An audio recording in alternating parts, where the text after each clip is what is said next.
ಪ್ರಾರಂಭ ಮಾಡ್ತೀವಿ.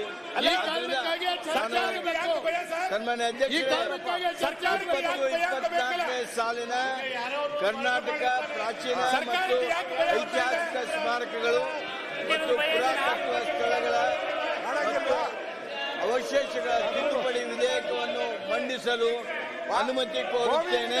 4 ವರ್ಷ ಹಿಂದೆ ಪ್ರಸ್ತಾವನೆ ಮಂಡಿಸಲಾಯಿತು.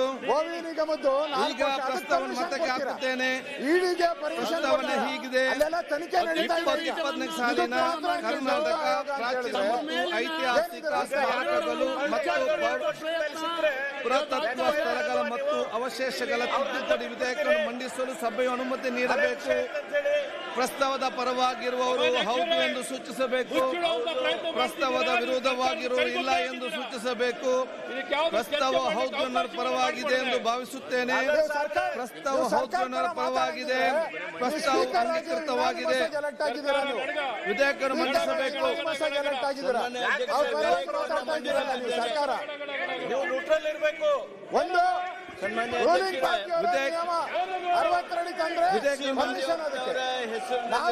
ಪರ್ಮಿಷನ್ ಇಲ್ಲ.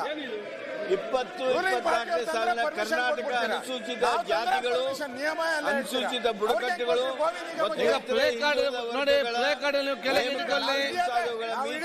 ತಿದ್ದುಪಡಿ ವಿಧೇಯಕವನ್ನ ಮಂಡಿಸಲು ಅನುಮತಿ ಕೋರುತ್ತೇನೆ. ಪ್ರಸ್ತಾವನೆ ಮಂಡಿಸಲಾಯಿತು. ಈಗ ಪ್ರಸ್ತಾವನೆ ಸಭೆ ಮತಕ್ಕೆ ಹಾಕುತ್ತೇನೆ. ಪ್ರಸ್ತಾವನೆ ಹೀಗಿದೆ: 2024ನೇ ಸಾಲಿನ ಕರ್ನಾಟಕ ಅನುಸೂಚಿತ ಜಾತಿಗಳು, ಅನುಸೂಚಿತ ಬುಡಕಟ್ಟುಗಳು ಮತ್ತು ಇತರ ಹಿಂದುಳಿದ ವರ್ಗಗಳ ನೇಮಕಾತಿ ಮುಂತಾದ ಮೀಸಲಾತಿ ತಿದ್ದುಪಡಿ ವಿಧೇಯಕವನ್ನು ಮಂಡಿಸಲು ಸಭೆ ಅನುಮತಿ ನೀಡಬೇಕು. ಪ್ರಸ್ತಾವದ ಪರವಾಗಿರುವವರು ಹೌದು ಎಂದು ಸೂಚಿಸಬೇಕು.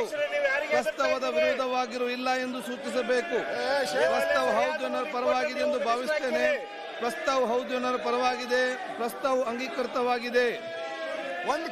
ಸನ್ಮಾನ್ಯ ಸಚಿವರು ಶ್ರೀ ರೇಣುಕಾ ಯಲ್ಲಮ್ಮ ದೇವಮ್ಮ ಶ್ರೀ ರೇಣುಕಾ ಯಲ್ಲಮ್ಮ ದೇವಸ್ಥಾನ